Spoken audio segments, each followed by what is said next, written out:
too. I love you too. Hey, first off, damn, I've been doing this 23 years. That's the craziest thing I've ever heard right there. That was awesome, man. Hey, T-Mobile, we only hear you.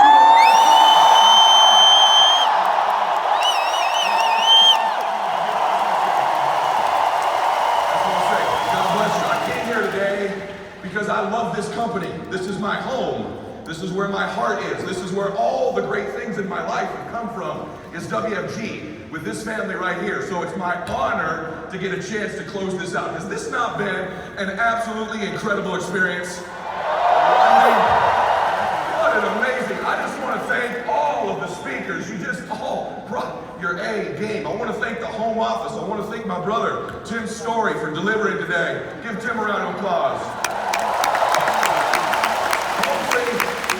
Let me ask you a question, because let me say something to you. I'm going to talk 95% about you today. I came to talk to you, and I just pray, Lord, you give me the right words today for these beautiful people. I love you, and I want, people say all the time, hey, you're a great speaker. If you knew me really well, you would know I'm not a great speaker. You would know that some crazy things happen with God sometimes when he puts me on stage. I love the Lord, and I'm so praying today that he gives me the right words for you. Let me ask you a question. Have you been getting a sense the last couple days that maybe life has something better in store for you? Have you been getting that feeling, like kind of those butterflies in your stomach? You know what I'm talking about, right? Those butterfly feelings. All great things in life come right after the butterflies, by the way. And if you're not getting those feelings, you best find them in the next 40 minutes. Because let me tell you something, those of you that said yes, your life can be better. You can be happier. And I know you said, listen to me. The same God that breathed life into you, when he breathed life into you, he breathed a dream into your soul. And when I say God, you listen, when I say God throughout this talk, that's how you see God, not how I see God. Your version of God. You see it your way as we talk about this today. Your version. But let me say to you right now, he breathed a dream into your soul. In fact, there'd be no other reason for you to be born. There's no other reason for you to be born. What would life be like without a dream? Without the ability to help other people, to contribute, to have a chase, to have a reason to be here. And when you were little, you knew it, didn't you? You knew there was something special about you. You were a little boy, little girl, you had this sense about you, like, you know what? My life's supposed to be special. I'm gonna do something great. And then from the first time somebody in school bullied you, or criticized you, or you made a mistake, or your parents said, no, don't do that, no. We start moving further and further away from God, from our dream. But you were born, and by the way, your dream isn't even what you think it is. A dream is a feeling. It's not a jet or a car or a house or an amount of money. It's how you think those things will make you feel. A dream is a feeling. And by the way, most of those dreams are going to show up looking completely different than you expect them to. The person you're married to is probably not an identical twin to who you dreamed of when you were a kid. I doubt when you were 6 years old you went, I want to be in this thing where we recruit people and sell life insurance. That was your dream. Am I right? Dreams show up in different ways because it's not what they look like or what they are, because you're not unhappy right now because of what you don't have in your life. You're not unhappy because you don't have a car. The reason you're unhappy is the feelings in your life do not match up to what your dream is inside, to what you know you could feel like. And here's the irony of it. I just want to get you to get this. God sowed that dream into your heart for one reason, a God-sized dream. I'm talking about the big one. The one where you're proud of you, where you're strong, where you're faithful, where you're confident, where you're contributing, where you feel like you're on path to your destiny. He sowed that dream into your heart to draw you closer to him. I just want you to understand that when you move away from your dream, when you quit this, if you do, you are not just quitting this, you are quitting getting closer to the man or woman you were born to be, and ultimately closer to God when you move away from chasing your dream.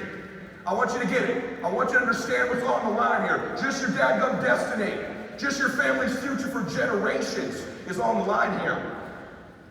Because let me tell you why. God knows for you to achieve your biggest dreams, you will inevitably come to the conclusion that you need him. He will draw you closer to him by you chasing a dream. Because you will arrive at a point when you're chasing your dream where what you know is not enough. How well trained you are is not enough, man. And if you're smart, you'll come to the conclusion, I don't quit, I go to my faith. I go to my strength. I persevere. I move forward. I rise higher.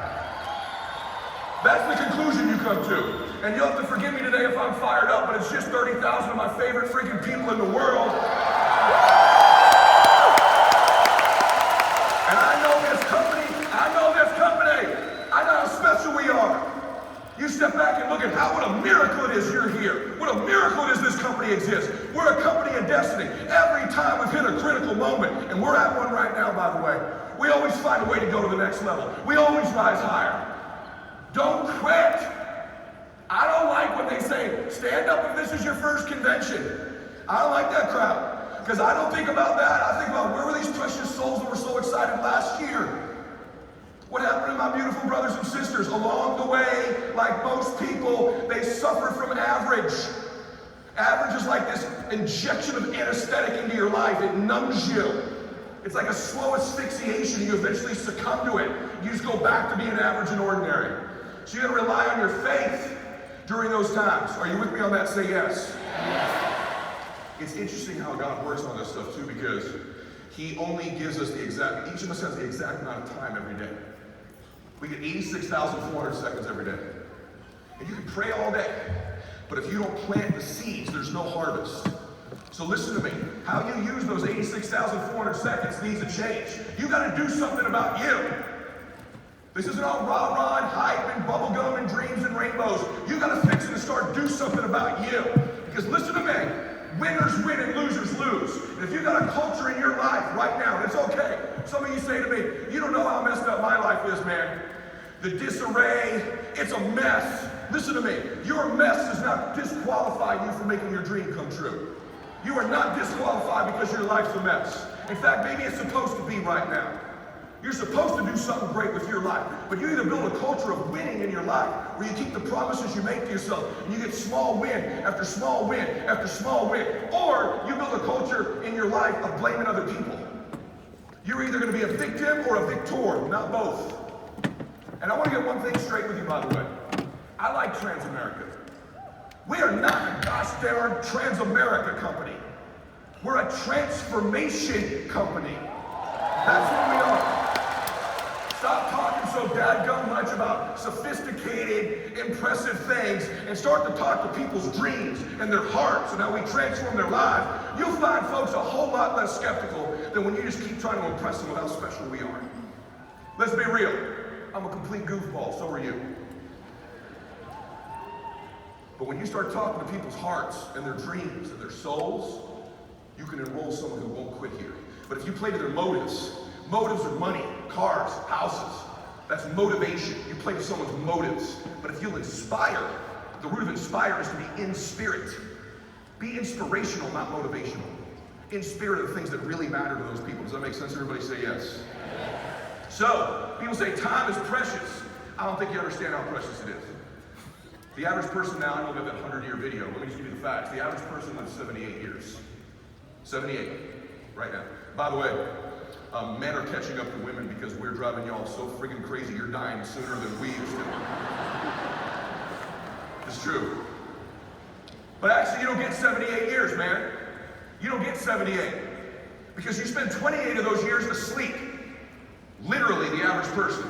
By the way, they also say of those 28 years, the average human being who's distraught and empty, without a dream, worried, stressed, knowing they're not on path to getting closer to God, to chasing their dream, to becoming who they were born to be, all that crap, they spend 11 hours of those 28 up at night worrying and stressed. Then mix in work, that's 10 and a half hours, sitting in traffic, internet, TV, basic chores, child care, stuff like that. Let me tell you what it leaves you. The average person lives a full life will have 8 years of living. 8 years, that's what you get. And what matters in those 8 years are those moments where you do get the butterflies. Every great moment in your life came right after the butterflies. High school football game, your wedding day, the day your kids were born. Did you get that little tickle? You know the tickle? Yes or no? You know what I'm talking about? That's God going, hello, you're about to do something special. You should be getting them right now. How many of you are getting them right now? That means you belong here. That means you belong here. You wouldn't be getting them if you didn't belong here. Because I didn't give you them, you didn't give you them. Where'd they come from? Isn't it the most bizarre feeling in your entire life with those butterflies? You catch them sometimes, you're like, what? You ever get them like that? Because it didn't come from you. It's in going, right thing. Chase it. When we get older, we avoid the butterflies. When we were a kid, we ran towards it. When we get older, we run away from things that make us uncomfortable. You will be punished for being comfortable almost always in your life. You'll be punished for comfort. You'll be rewarded for chasing uncomfortable, uncertain things. In fact, the quality of your life most of the time is going to be made up by how much uncertainty you can deal with at any given time. Ask any person in this room, you know a leader in this room is not in their game anymore? They tried to get really comfortable, they got comfortable, and now they're miserable and don't work anymore. They were far happier when they were broke, chasing it in the base shop. Far happier when they were trying to get wealthy, when they got wealthy, because now they're comfortable. Comfort is a formula. Something just go off? Just my heart going off. Okay. It's my pacemaker, sorry. They were far happier when they were in the chase. And so, life's going to come down to what you do at the same exact time everybody else has gotten in their life. Does that make sense to you? Yes or no? So let me say something to you. Why do most people not win then? I think about this all the time. Like, if they all know this, we got this dream, we got the butterflies, we got the company, why do so many people not win? I honestly believe that you get out of life what you believe you deserve. 5 years from now, you are going to get out of this life exactly what you believe you deserve to get. And that is also true of now. So if you don't do something about changing what you think you are worth, you can be a WFG or you can be a school teacher, delivering guard, it doesn't matter. You will still get the same results out of life based on what you deserve. What we've been trying to do with this monkey show the last 3 days is parade a bunch of people up here who convince you deserve it and can do it too. That's what we're trying to get across. So you got to drop this idea that you can't. You got to stop worrying about what everybody thinks about you. Because listen to me, if you spend your life worrying about what everybody thinks about you, let me make you a guarantee. Nobody will think about you after you're dead. You will be never thought of again. You'll spend your entire life, I should get a bigger applause than that. That was pretty good.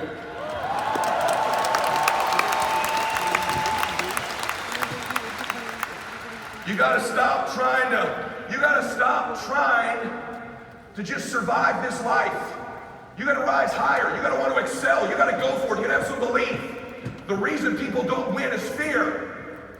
Fear is this most insidious, terrible disease in mankind. In fact, I believe it causes most other diseases. It pushes you further away from your dream, further away from God. It ages you. It worries you. It creates despair in your life.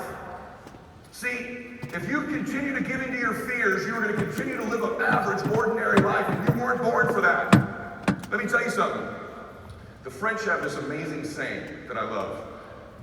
When we miss people in the U.S., we say, I miss you. The French don't say that. It's beautiful what they say. They say, you're missing from me. Isn't that sweet? I say that to somebody all the time. You're missing from me. Like a piece of them is missing. And we don't know it right now, but there are millions of people around the world right now that feel like something is missing from them. And we have it. It's called hope. It's called an opportunity. It's called a dream. There was a mother that got up this morning somewhere in this country or in Canada. She's a single mom. She's got 2 little girls. And she dropped them off at daycare, and she got in her car, and she's sad. And she's empty.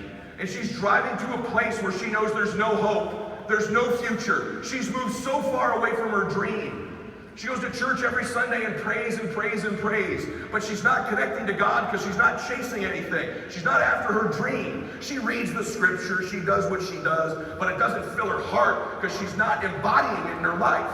And she looks around work and she knows where her future is. She knows where she's not going to go. What she's not going to see. Who she's not going to become. What's not going to happen in her life. And she lives every day with emptiness and turmoil. And she doesn't know it yet. But you're missing from her. You are missing from her. The power of WFG is when you get out of yourself and you begin to know what we could do for that other person. To give them a dream, to give them a shot, to give them hope is a beautiful gift that you have here. And I want you to fall in love with that again. When we leave here today, you should be all over your telephone. And some of these people are going to reject you. They're going to think you're crazy. You got dream stealers all over your life. Just get ready. You're going to have haters forever. I have them. Heck, half of them are probably in our company. Right? I don't care. I'm going to live and win. You're either being talked about, or you talk about others. I've decided to live my life having everybody talk about me. I don't got time to worry about what they think, and neither do you. Amen, yes or no? So, I probably should get into some of my notes, right? See, this job she has is a bribe that pays her just enough to give up on her dream and to forget about it. They bribed her, and she bought the bribe because she's got to provide for her family. She has no future. It erodes her sense of self-esteem. I say her dream and your dream is worth finding. Yes or no? What's the benefit, by the way, of fear and not chasing your dream? What's the benefit? There is no benefit. I think sometimes they think, well, I won't die. Like, it's going to protect you from dying? No, you can't get out of this alive. You can't get out of this life alive, man. It will protect you from, it'll hinder you from living, though. That's what fear will do. So I want to challenge you to be living again. See, there's two lanes in life. There's two. There's the cool lane, where you kind of party, you pretend everything's cool. That's about where everybody is in this lane. They're cool, they kind of chill on the weekend, they do their thing, they kind of fake they're happy. But if you really look at them close, they're not happy. You find me a human being who was given a blessing in their life and has a purpose and isn't chasing it, and I will find you an unhappy human being. You show me somebody whose their circumstances may be a mess. Things in their life may be in disarray. People hating on them, people betraying them. They're hurting, but they got hope. They got a dream. They're chasing something. I'll take their life. Lane number 2 is chasing down a dream lane. It's wide freaking open. And I've gotten to know a lot of these dream chasers just to do my show. And let me tell you, these people, J-Lo works her ass off. Let me just tell you, the Bella Twins work their butt off. Tim Story grinds all the daggum time. Dominic Cruz grinds all the time. The Rock grinds all the time. This is a hard-working, not so cool, after it, not beautiful lane to run life in. You got to accept, if you're in the other lane, you got to change lanes now. You got to say, I'm going to get after it like I've never gotten after it before. I'm going to do something about me. Stop making excuses. Stop pointing at other people.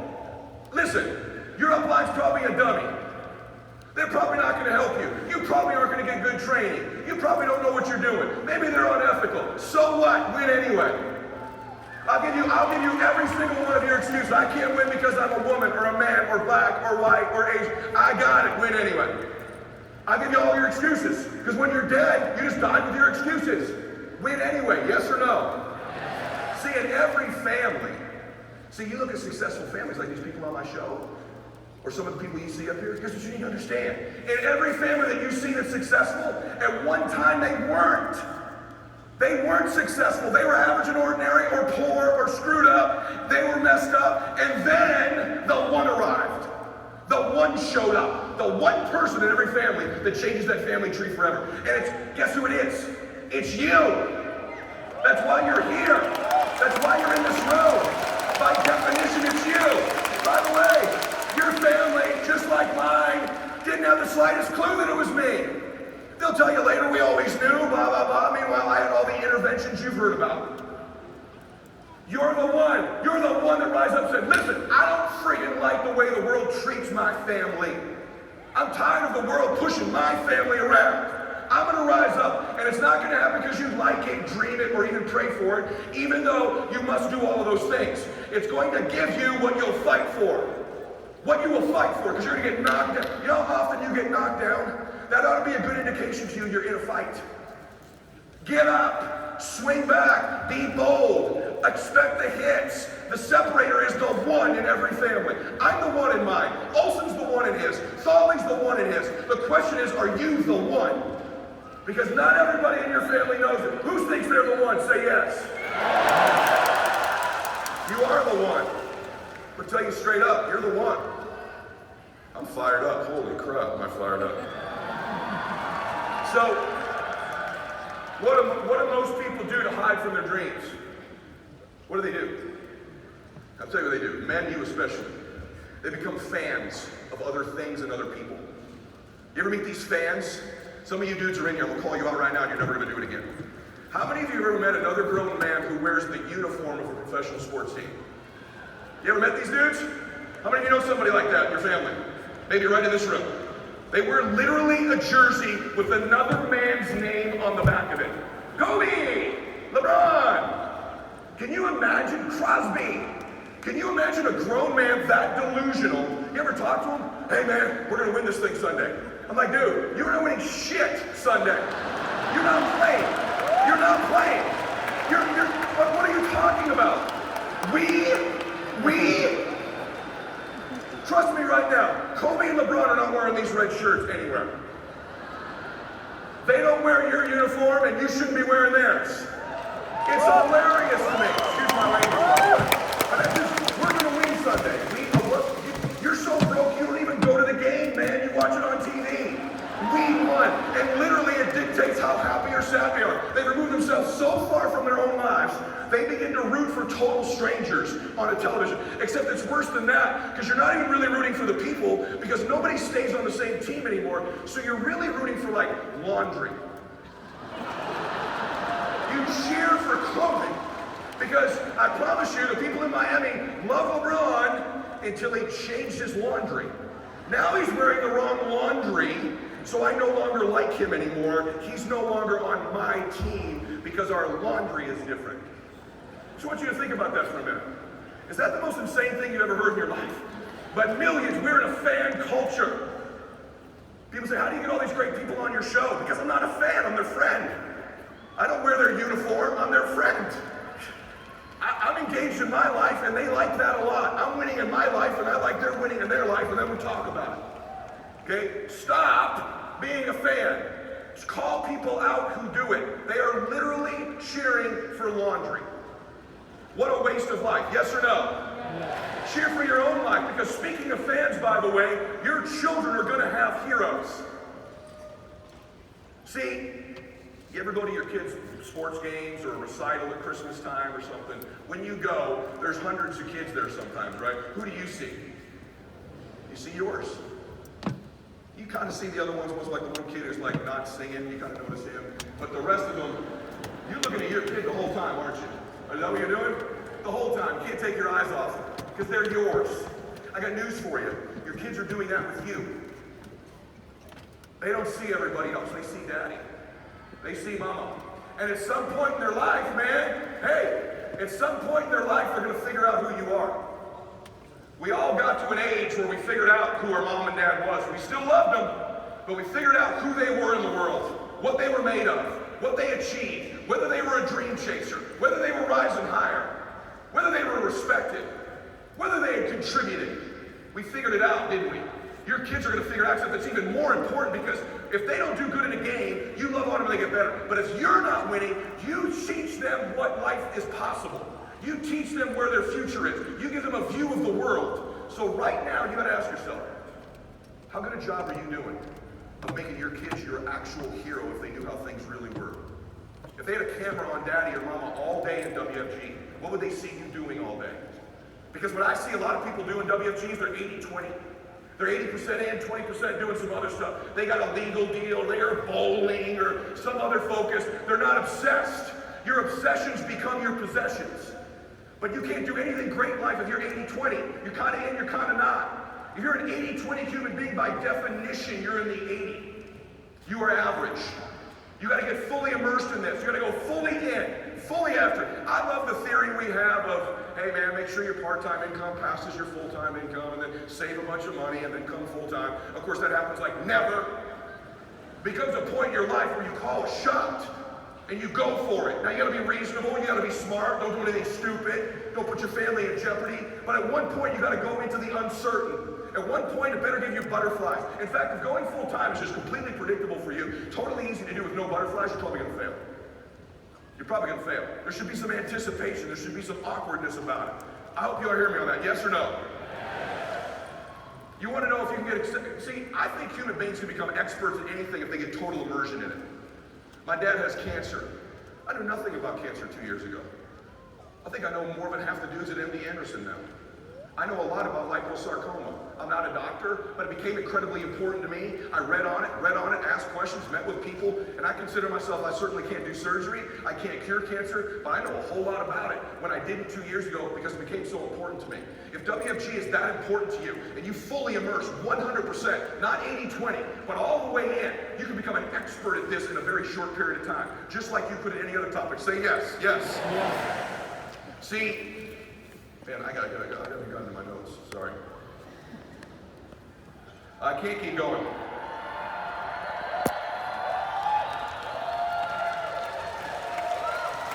Let me show you something. Let me show you something. Love you, man. Let me show you up here. Can we go to PowerPoint? I want to show you something, and it's to illustrate a point to you. That's one of my homes. It's a beautiful home. I share you that. I do it to sell you the dream, but not really. I want to make a point to you. It's one of the more beautiful homes you'll ever see in your life. I want you to take note, though, of the rocks in the front of it. Just take a look at the rocks. That's it at night. You see the rocks there? It's literally a beautiful home. And that home was a dream of mine for about 8 years. I'd drive on this lake and I'd tell my family, Daddy's going to buy that land someday. I had a vision for what the house would look like, and people told me I was crazy. The guy who owned the land is now a very good friend of mine, never wanted to sell it, but I kept coming around. I kept knocking on his door. I kept knocking on his door. I kept knocking on his door. I'm not going to sell, Eddie. I'm not going to sell. I said, well, when you're ready, I'm the guy. And then finally, I caught him in a weak moment, and he basically made a ridiculous offer to me, and I did it anyway. And I wrote a check for stuff that made me very uncomfortable at the time. And I was all excited about my dream. Everybody was telling me not to do it. Does this sound familiar to you or not?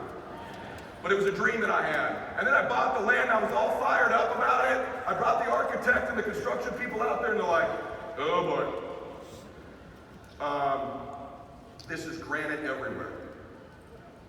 This is going to be a whole lot harder than you thought. This whole hill's built on rock, and the problem is, in the middle of the hill you bought are natural springs. And the water flows off the top of the hill, so you can't build anywhere near where you wanted to put this house. I think this land could be worthless. You think of shock? See, what happens is when you start chasing a dream, typically you go lower before you go higher. And so they said, well, what we have to do is we have to blow this place up. So they started taking jackhammers out there, 100 grand, 200 grand, 300 grand. $3,000 an hour. I'm counting these hours of watching these guys jackhammer and blow apart what was going to be my dream. Then that didn't work. They came, we got to blow it up. We got to dynamite it. Then I had to go get permission from everything. They dynamited the whole property. Boom. And it looked literally like Beirut, it looked like literally like a bomb was dropped on my property. Rock everywhere. A complete mess. Running springs through the property. And I spent $1 million. Everyone's laughing at me. Friends of mine were laughing, talking bad about me. Does this sound familiar? And I brought the architect out one day, his name's Eric, and he goes, Eddie, this is all gonna be okay, man. I see the vision. I know we're gonna build it. This thing's gonna be a masterpiece, brother. It's gonna be a masterpiece. Then it rained, it flooded the whole property. And it was just a mess. I was sitting out there one day, I honestly sat there alone. I thought, I can't tell my family how bad I screwed this up. If they knew how bad things were right after I talked all this smack about this big dream I had, does any of this sound familiar? And Eric said, I see the masterpiece, man. It's okay. He goes, hey, it's going to be a beautiful, we're just going to have to build the foundation deeper. See, you need to enroll your architect in the building of this thing. Because what he's doing with you right now, the bigger the building, the deeper the foundation has to be. You don't see the foundation when people build something in their life. You need to enroll him. He sees you and your life as the masterpiece when he breathed life into you. He sees the masterpiece that is you. And typically once you start going to work on your masterpiece, it becomes a complete mess everywhere. And that's when most people quit, because life gets worse. Sometimes when God fills your dream of the heart, he's going to take you lower before he takes you higher. And that's when most people give up. Listen to me. That's when most people give up, when everyone's pointing at how messy it is, and it's a zoo. And you think, man, I've made a huge mistake here. I had all these big dreams. It looks nothing like what I pictured. And then piece by piece, they started selling me on the whole property. What I want you to see are the rocks, because guess what? That very mess, go back guys, that very mess, those rocks, are what now hold my property up. What I didn't know the whole time is he was blowing up all that granite, blowing up all those rocks. That is the granite that we blew up. All those rocks you see right there, all of them that you see, he used to literally build and hold up the property. It's literally what protects my house now from the lake. Are the rocks we blew up, is the mess. The Lord literally took the mess that I had created and used the very mess I had screwed up to protect my house. And that's what he will do for you. This protects my home. They're everywhere. You come to my property first, everybody says, what the heck, where'd you get all these rocks? I said, we blew them all up. They were here from the start. There's a deep foundation there. And by the way, all those running springs are now beautiful waterfalls that went right down the side of my house. He used those springs to make it even more beautiful. But what I did is I stayed with the vision. I stayed believing in the masterpiece. I stayed focused on it. Now nobody talks smack about that house. Now nobody tells me I was crazy. How'd you do it? How'd you do it? I know how I did it. I'm going to tell you how I did it.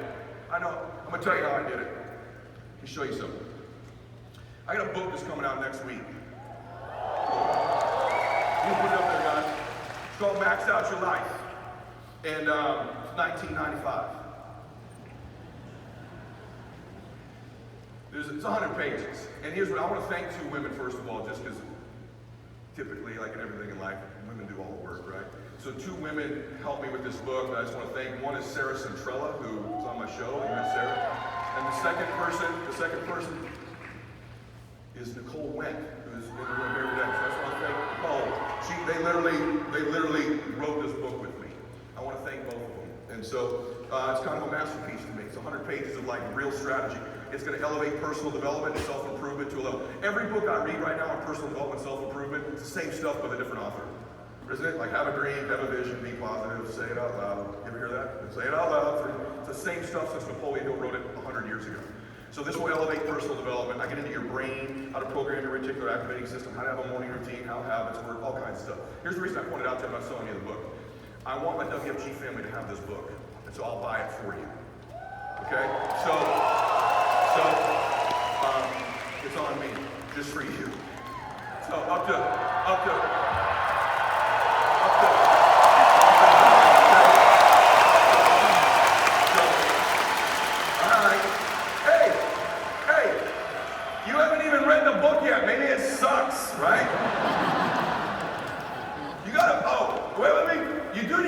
Shipping. I'm not shipping it to you.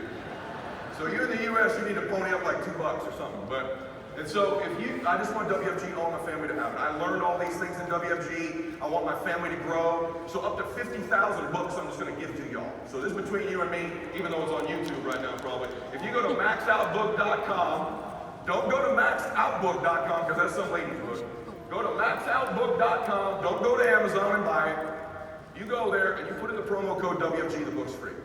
Okay? That's my gift to you, because I want to help you. You're welcome. You're welcome. So you know what you could do?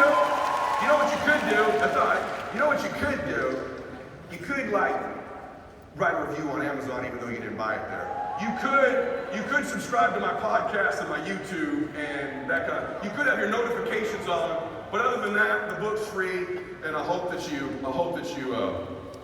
know what I mean. I hope that you like it. So I think you're welcome. Okay, you're welcome. Stop it, that's good.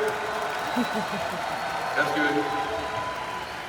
So, the thing I love about WFG though, and this book will help you do it, is it allows you to compete again. People say this all the time, but this has been my sport for 25 years. Since Steve Adams recruited me and Rich and Cindy Thawley trained and developed me, I want to thank both of them for changing my life.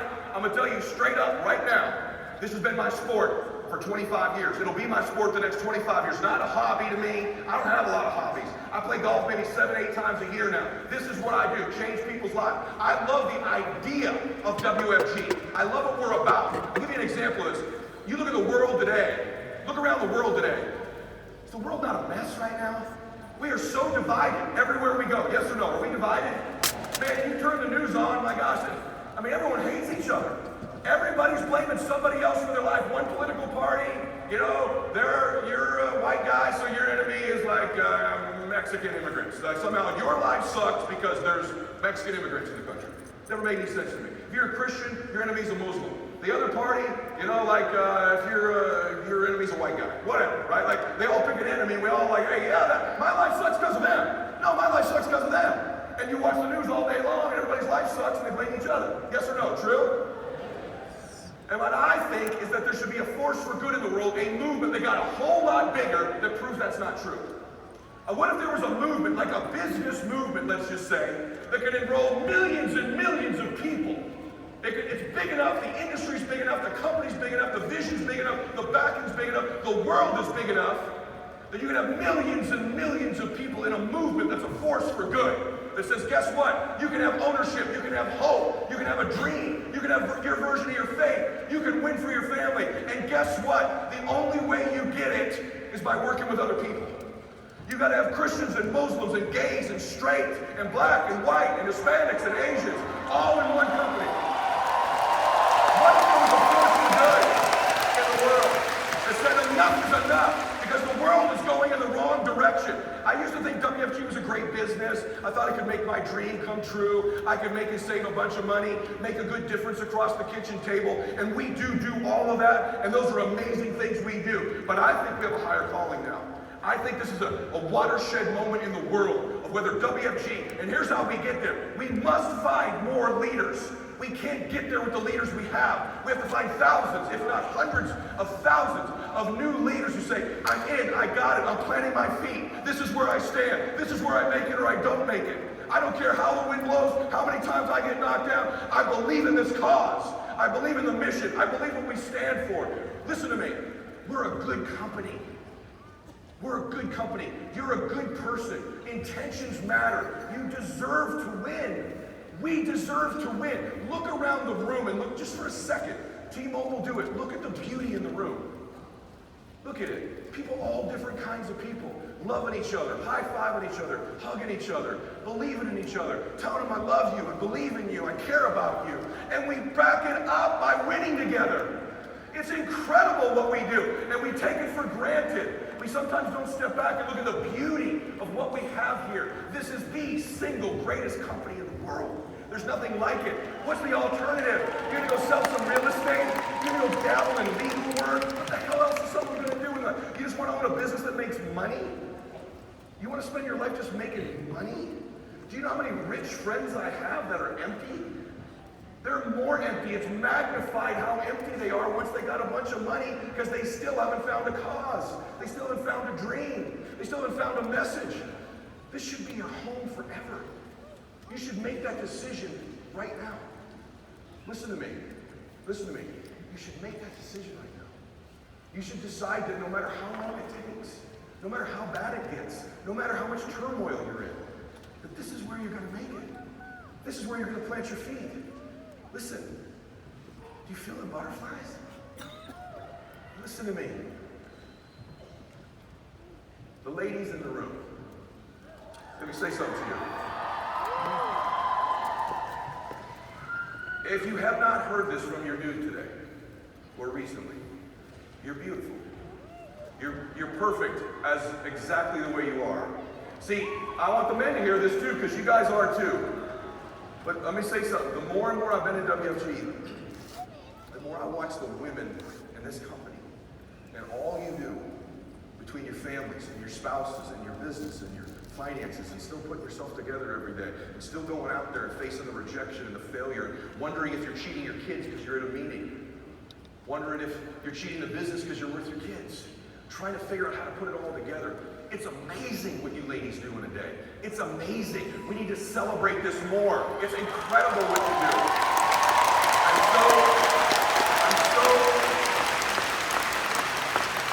I'm just blown away. The more I stopped, and I stopped just being in WFG, if you know what I mean, and I start to observe you all, you're incredible. Our leadership team, we're honestly like, we're humbled and honored that you believe in what we're telling you, that you believe in us, that you sacrifice so much to win here, because you're giving up a lot. It's what makes you special. And I'm telling you, as you go down this road of chasing your dream, there's going to be more and more of it. But ladies, you're perfect as you are. You're beautiful as you are in this moment. The world's sending you these messages. You got to be thinner. You got to be taller. You got to do. Listen to me. You're beautiful as you are. You're perfect in this moment. Men, you're perfect in this moment. You have to accept that. That's when you know you deserve to go to the next moment. If someone's not telling you that enough in your life, and people have hurt you and betrayed you and let you down, I can tell you this is a company. People will let you down, but this company will not let you down. Certain people here will, because they're humans, but I promise you, this company, if you stay here long term, we will not let you down. We will get better. We will evolve as a company. We will continue to believe in you. We will continue to create opportunities for you. We will continue to make this place better. Say amen to that, I promise you. I want you to hear me tell you that. Now, having said that, for you to step into the next moment, there needs to be a better version of you. You need to improve, you need to grow, but you can't step, here's the irony. Everyone's always trying to change. You must love yourself where you are in order to have the confidence to step into the next space.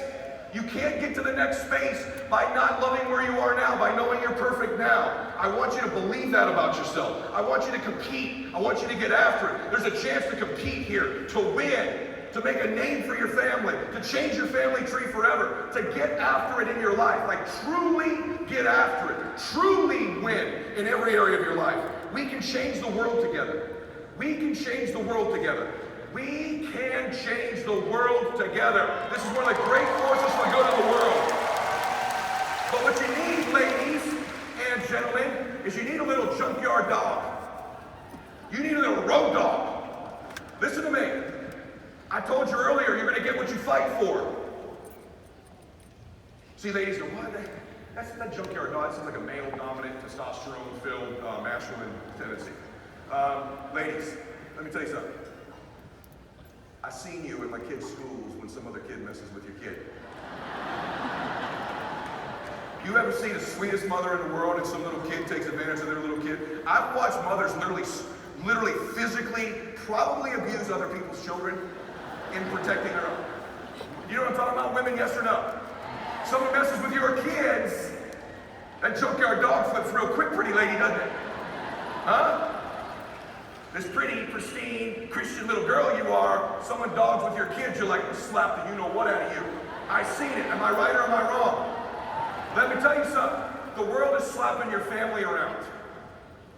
See, when you get all fired up like this, here's what's difficult about WFG. If this was a sport, we're just going, man, right? But the challenge is, that's just 3 hours a week. In WFG, you gotta bring that intensity daily when no one's watching.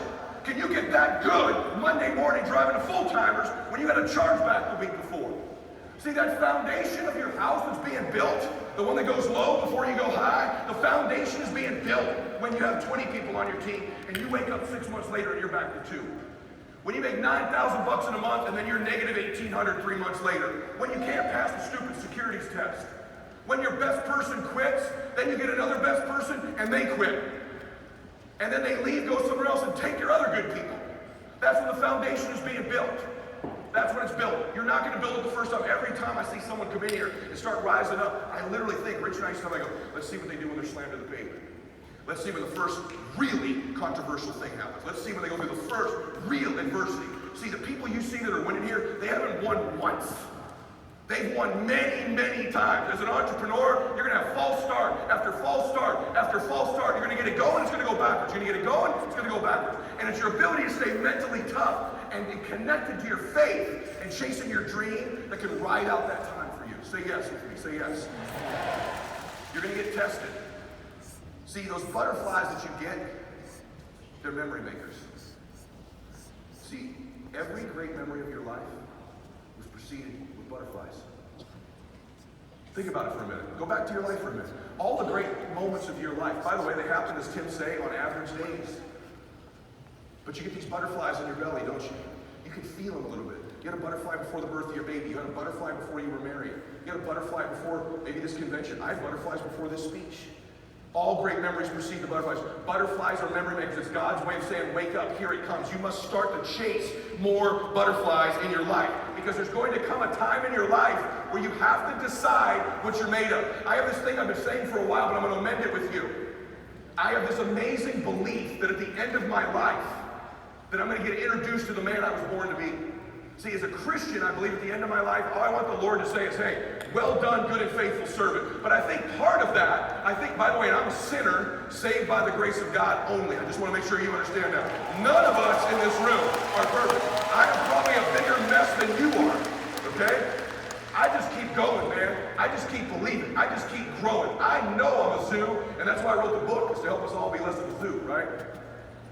But see, I have this philosophy that at the end of my life, I'm going to get introduced. When he says, well done, good and faithful servant, I think I'm going to turn around and he's going to go, by the way, this is the man you were born to be.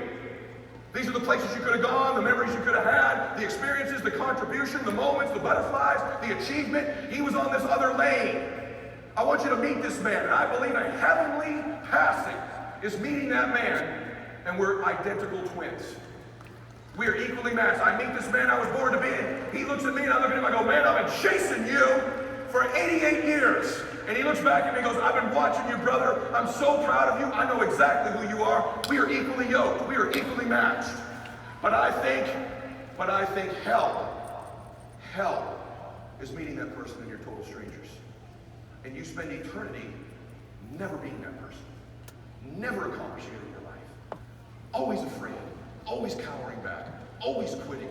Always giving in. Always playing it cool. Always stepping away from your dream. Always forgetting to rule the architect.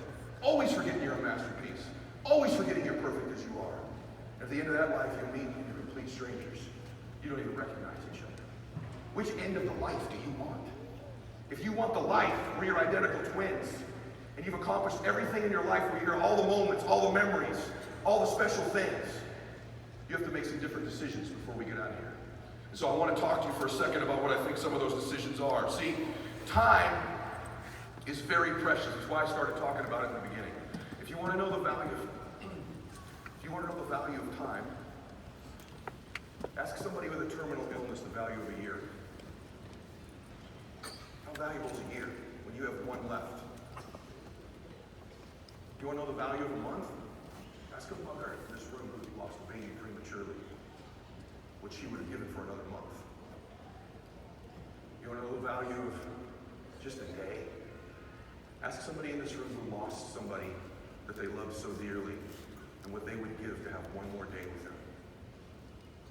Ask them. Time is precious. I just got chills all over my body. Time is precious, and you're wasting it. You're here like that, man. You got 8 years. Some of you got 3 years. Some of you got 2 years. Some of you, it's a flicker that's left. And we don't know how long you've got. And there's a time where you're going to meet that person you were born to be. There's going to be a time where you get introduced to the man or woman you were capable of becoming. You're going to meet them someday. They're there waiting for you. You're either going to get well done, you became them, or not so well done, you didn't. And you're going to live the rest of that time wondering why you didn't become that person, wondering why you didn't go for it. My family, when I was growing up, I don't know if any of you had this, we had this living room furniture with like cellophane on it. Any of you have any of that? Yes or no? We weren't allowed to sit on this furniture. You had anybody live in a house like that? It was in my living room. I have no idea why we couldn't sit on it, but evidently we were waiting for a really important time to sit on that furniture. How many of you live like somewhere like that? We never sat on it. We never got around to sitting on that furniture. In fact, it just became outdated and cheesy eventually. Never to be sat on. And that's what most people do with their dreams. They wrap them in cellophane. They put them away for another day, another time, because they think they got forever. They got forever to chase their dream. I got forever to get around. There'll be plenty of opportunities. Let me tell you something. I don't know if this is your first opportunity, but what if it was your last? What if this is the last shot, the last time, the last great thing that's going to happen in your life? Then how precious would it be to me? Because let me tell you what I know about you. You are precious. You are special.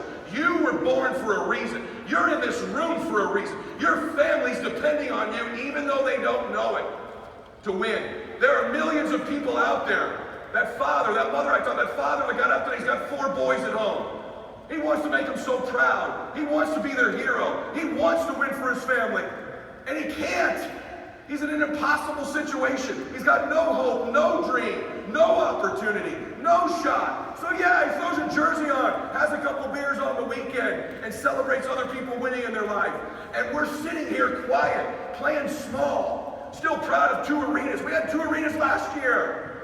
We should have 100,000, 200,000, 500,000 people. We got to keep the people we get, and we got to grow.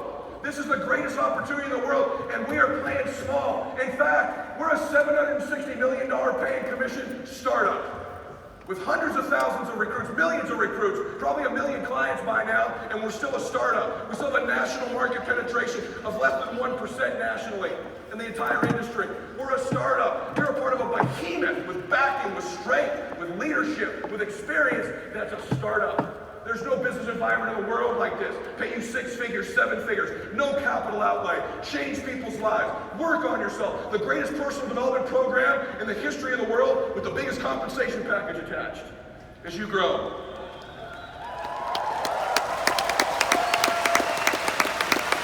The Bible tells us our latter days will be better than the former.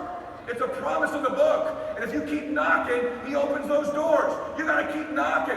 Eventually, there's a door you step through. Eventually, there's a door you step into. And it's like a whole new world is all I can tell you. I know when I stepped through mine, I remember thinking, it's hard to recall what it was like before.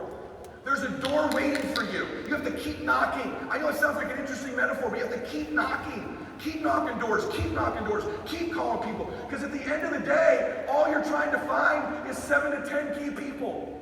The WFG battle is not thousands of people. The separator between you and getting financially independent is 7 to 10 key people. I mean, are you telling me over a decade you can't find 7 to 10 key ones? Maybe you gotta go through 100, 200, 500, but if you find 7 to 10, we're gonna make you fabulously wealthy, in my opinion. And I can tell you, if you find even 3 or 4, we'll make you real comfortable. You gotta find those people, you gotta keep knocking the door. People, every BPM is another knock. Every phone call is another knock. Every person in your warm market's another knock. Every person in the grocery store is another knock. Every parent on your kids' team's another knock. And they look cool. They're in the cool lane. They would lead you to believe they're happy. But if you ask them, forget WFG, what's your dream? What's your vision for your life? They just start stuttering and stammering. Oh, Lakers Heat Sunday, man. Like, they don't know. They don't know what their dream is. They're in the cool lane. They're in the barbecue on the weekend lane. They're in the BMW they can't afford lane. They're in the track house that everybody else has. They think they got a great house, except if I went across the street, it's the same exact house, flipped around the same place. That's how you were born? So your neighbor has the same house as you, just different carpet. Really? Talk about average. Who the hell wants to live in the same house as their neighbor? What'd you do with the paneling? Who gives a crap, right? I was just on a flight. I got a few minutes. I was just on a speaking thing. I had to go to a Levitans event in Orlando, and I had to go to my agent. My agent booked me for a speaking gig the day before in Mountain Home, Arkansas, because he does not own a Globe, probably, right? So I end up, and I've been blessed. I have a nice jet now, but the thing was getting painted in the interior, Crimea River, right? I remember the days of going to the ATM in complete prayer and meditation that $20 could come out of that thing.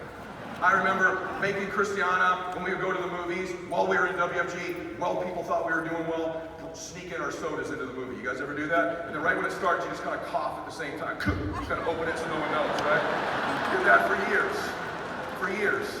I remember, because we couldn't afford the movies after a while, we went to the drive-in, and I'm not lying, you can ask her, because you know she calls me out because I lie a lot. This is true. I made her literally sit in the trunk of our car when we went to the drive-thru, and these people thought some very strange predatory man was going to the drive-ins by himself. So I'd go to the drive-in movies with my wife in the trunk, and then we would get out, and then she would sit in the car with me, and we would watch the drive-ins, because you can get like 2 movies for $4. And I went to the Mission Drive-In in Pomona, California, if you ever wonder where I went. Many from there. Okay? I've watched more movies than all y'all there, trust me. And I only paid for one person every time I've gone. Okay? So I remember what those times were like. But anyway, I was on this trip, and I had to speak, and then there was an issue with this plane I was supposed to take. So I had to take a little commuter plane to the real airport. And so, but it was 3 hours in between my flights, and they had tequila at this airport. So there's no table in Mountain Home, Arkansas. By the way, it's the Mountain Home, Arkansas Airport Hair Care and like Tire Center, I think it is. I mean, it's like very small. And but they got this tequila thing there. There's like one dude there, no tables. So for 3 hours, I sipped on some tequila for like 3 hours. I'd have to speak till the next day. Feeling pretty good, and then not feeling pretty good, and then we had to get on this plane. Let me just describe this situation to you. This plane was about the size of a stick of bubble gum, okay? And I don't like doing this. Do you like getting on planes that have propellers? I don't like that crap. I'm like, hasn't aviation kind of advanced to the point where there should be no propellers on these airplanes? So first thing is, this plane could probably safely seat about 4 people, but we got 9. And the pilot shakes your hand. The pilot follows me on Instagram, so he wants a picture with me. And we take the picture, and I kind of look at the dude, and he's got like not a very nice looking grill. You know what I mean? Like 6 teeth, 2 of them pretty black. And I don't know what it is. I don't mean to judge people's hygiene at all. I don't mean anything about Arkansas. There's great people here probably from Arkansas. But don't you want your pilot to have a pretty good looking grill? Doesn't that just? I don't know what it is. Like, I think you ought to have good teeth if you're a pilot. I don't know, right? So I kind of look at him. I've had a couple cocktails. I'm kind of, whoa, man, some funk. This dude is funky. This dude's gonna fly me, and it's windy, right? Real windy, and we get on, and this plane's really little, and we start the guy next to me is freaked out about this little plane. They gave us this plane to get us because our other plane wasn't working. I think they literally dusted this thing off out of some garage in there, because it was like dirty, no one been on that plane before, and we take it, I could feel us on the runway. I'm like, this, I could run, this, if I were in a big wheel, I could beat this thing down this runway, in a big wheel. I'm thinking he's gonna turn around and go, hey, you guys just start pedaling like a Fred Flintstone or something. Like, we get you all doing this, everybody do this, we can get off the ground. I'm like, and the dude next to me is like, really, hey man, we gonna be okay, man? Like, I don't know, I'm feeling good, I don't give a crap. I don't give a crap. Doesn't matter to me. I was in that kind of mood. You ever get in that mood like, you just don't give a crap? I'm like, I don't know, man. We might not make it. We get up, right into the wind, which I don't think you're supposed to do, but and we get up, and we are cruising. You ever been on a plane though, like, you're pretty sure you're not even moving forward? You ever done that? Seriously. I'm like, we are not moving here. We're like just hovering. And the pilot didn't even shut his door. I could see him in there with his grill and the other dude. And then like halfway through, we're going so slow. We literally got passed by a kite, I'm pretty sure. Like literally. There was a point where he like waved around the goose. He was like, go around! The goose was woo, right by the plane. We're at half the speed of smell, right? And I'm a little scared, but I'm feeling good. The dude next to me is losing it. This is like a 19-minute flight to the real airport. I could have walked by now with no tequila, right? And we get halfway there. I BS you not. We get halfway there. He comes on the MC thing, which by the way, he didn't need to. But he gets on. He goes, "We lost some oil pressure. We're going to turn around." I'm like, you can't get 9 miles on this piece of crap. By the way, he didn't need the AV thing. He could have turned around and go, "We lost some oil pressure." I could hear everything he was saying. Right? The dude next to me is like, "Hey, are we going down? Are we going down?" I'm like, "I don't know. Where are we going?" I'm like, "Probably the scene of the crash, bro." I said, "What? Really?" I'm like, "Yeah. I bet we beat the paramedics there by like 30 minutes." I'm kind of giving him crap. Seriously. He's looking at me just scared to death. And I'm like, I just want him to hit something hard because I don't want to live away from this thing. You know what I'm saying, man? The thing's like, anyway, we ended up getting back to the airport. It took us literally 45 minutes to get back to the airport, into the one we did, and then I missed my connection flight and blah, blah, blah, blah. Why do I tell you that story? Because we went really slow, right? Like a lot of you are.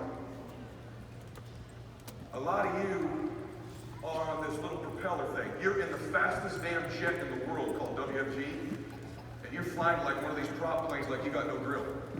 That's what you're doing. You flying this so slow, real bumpy. Are we going down? I'm losing pressure, freaked out all the time, right? That's how you doing WFG. That's how you doing it. You need to get in a hurry. You need to get after it. Let me tell you something. Casual people become casualties. Casual people become casualties. You got to get after it. It's got to be faster. You got to be more aggressive. People do business with aggressive people. You got to attack it. You got to get after it. You with me on that? Say yes.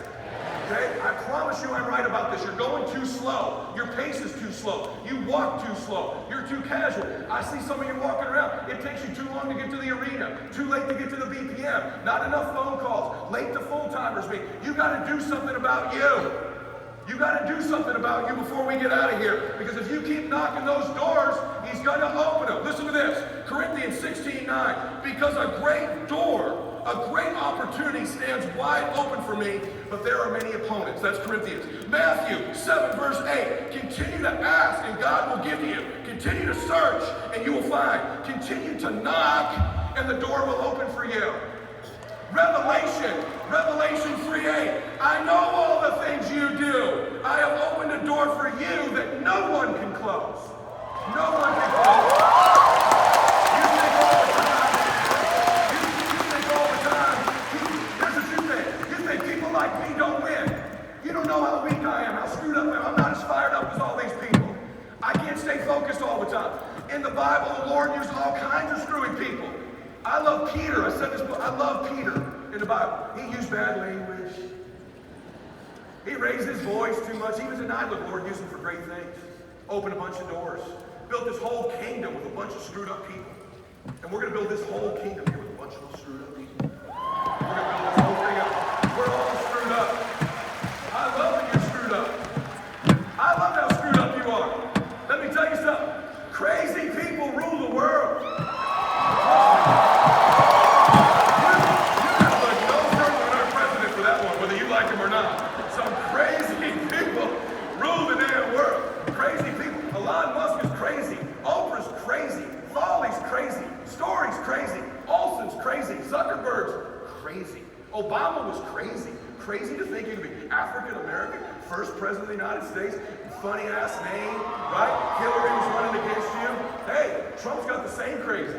I'm just telling you, I don't care if you like it or not. You got the same crazy. Goofy ass hair, orange, whatever. You got the same. In fact, Trump and I are probably using the same tanning cream right now. If you take a look at it, we probably got that same look, right? He's just crazy. Crazy. Putin's totally crazy. Kim Jong-un, he's crazy, right? So hey, we know you're crazy. You ought to rule your world.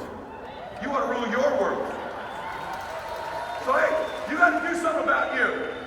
You got to do something about you. How many of you want to meet that person you were born to be? Yes or no? You got to take action now. You got to rise higher now. When people criticize you, you just rise higher. You got increase. You got favor. You got blessing. You got strength. You got confidence. When you get knocked down, you're getting back up. You know you're in a fight, and you are the one. Listen to me. You are the one. You. The one who came here skeptical, the one who was going to quit. You leaders who have done really well, you're the one.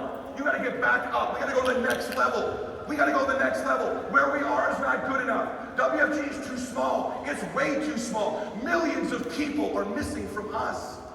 Millions of souls are missing from us. They want this hope. That feeling you got right now that lets you know you're in the right place, they want that feeling. They want hope, they want belief, they want teammates, they want a cause, they want a mission, they want a reason in their life, and they deserve to meet the person they were born to be. And at that job, that lady, that's not who she was born to be. That man who wants to make his son so proud of him, that's not what he was born to be. That's not his destiny. Someone's got to go find him. Someone's got to go help him.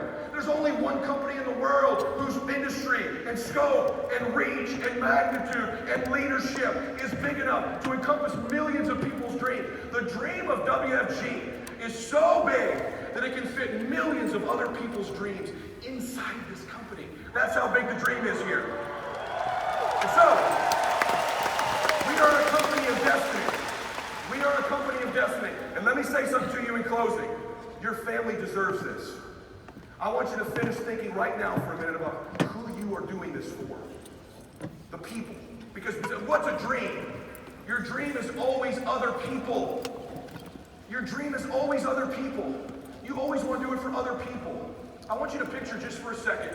Has there ever been anybody in your life who's passed away who just saw you as special? In the story of your life, if we were turning the pages of the book of your life, there's got to be somebody in there who saw you as special, who just saw you as different. You just knew it when you were around. I remember when I was a little boy, I was in 4th grade, little moments of your life. And I'd gone to this new school, they were calling me Eddie Spaghetti, and I was shy and couldn't talk back to them. And I remember I was there for 3 months, no one talked to me. I sat at lunch every day by myself. I sat at the little table, they had all these orange tables, and I would just literally wait for everyone to sit down, and then I would just go sit down and eat my lunch. My mom made me alone every day. For months, no one came over, no one said hello, and me just feeling worse and worse and worse about myself. And then one day, we were in class, and a testing company came in that needed to test somebody in every class. And the lady came in, and I could hear her tell Mrs. Smith, I need your brightest and best student. I need your best and brightest student. And they were at the front, but I could see her, because I was always the good dude, about his arms crossed. I didn't talk to anybody else. I always had my arms folded. I was at attention. And so I could hear them. All the other kids were talking, but I could, even though I was in the back, I could hear them. And she goes, oh, that's Eddie. You should have Eddie. He's the little boy in the back, the little one. And I'm, right now, just hit me. I remember her.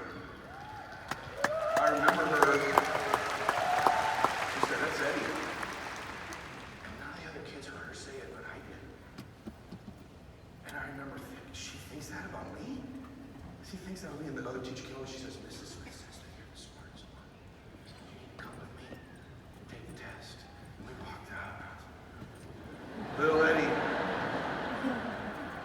the back. And by the way, I'm going to tell you a secret. Honest to God, I can tell you that I have thought about her pointing at me and saying, "That's Eddie," literally millions of times in my life. Literally millions of times in my life. I've had that happen. My first dream was that I was going to be a Major League Baseball player.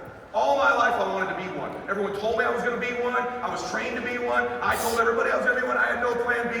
And that career ended, and my big dreams happened here.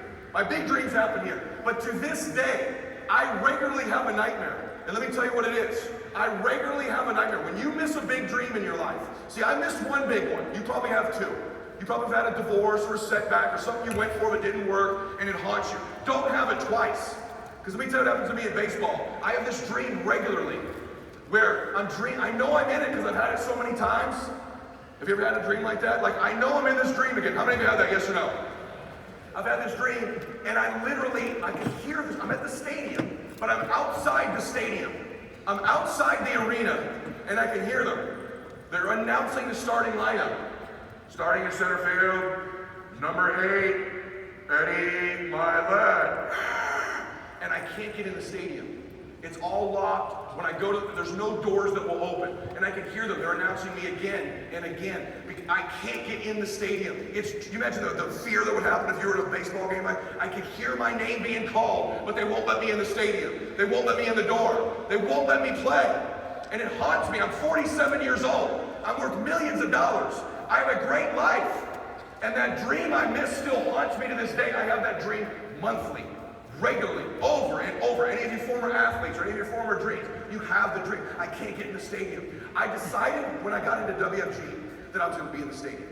I decided I was not going to be a fan. I was not going to be some guy in the crowd. I was going to be on the field. I was going to play. I was going to get after it. And the reason I do that, and I want you thinking about this too, is I do it for those faces. Who are the faces that you're doing this for? Picture them. Who was the person when you were little? Maybe they're gone. Right now, if I asked you, look at their face. Write their names down. Who are you going to do this for? What's their face look like? Just picture their eyes. These are your reasons. These are your dreams. Who are you doing this for? Is it your mom? Your dad? You saw Dan with Mrs. Charlier up here yesterday? Is it your children? Picture their faces. Picture. See their precious faces. Those souls that are connected to your soul. Do you see their faces? How much do you love them? How much do you want to make them proud of you? How big of a difference do you want to make in their lives? That's the reason you do this. You've got to continue to fight for them. You've got to continue to get after it for them. You've got to continue to believe you can do it for them.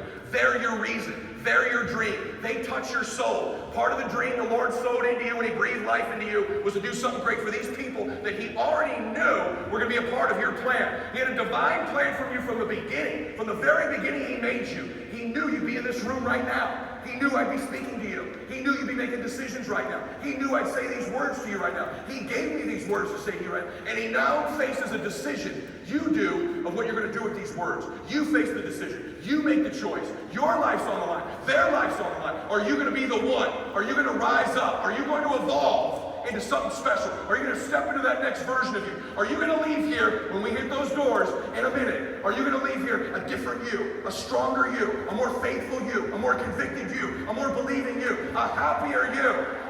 Can you shift? And by the way, those shifts happen like that. It's just a decision. It's just a decision. It's just a decision. No one knows you made it. You just shift. Boom. You just shift. Boom. You lock in. You're different. No one else needs to know it, but you know it. You could just feel it. You could just feel it. You can feel it. Feel it. When you make that shift. I want to challenge you to do something. I want you to do all the things in your life that you don't want to do as fast as you can. So that you can do all the things you want to do in your life for as long as you can. Amen. Do you hear me on that? Okay. Let's go change the world together and max out our lives as one. God bless you. Max out.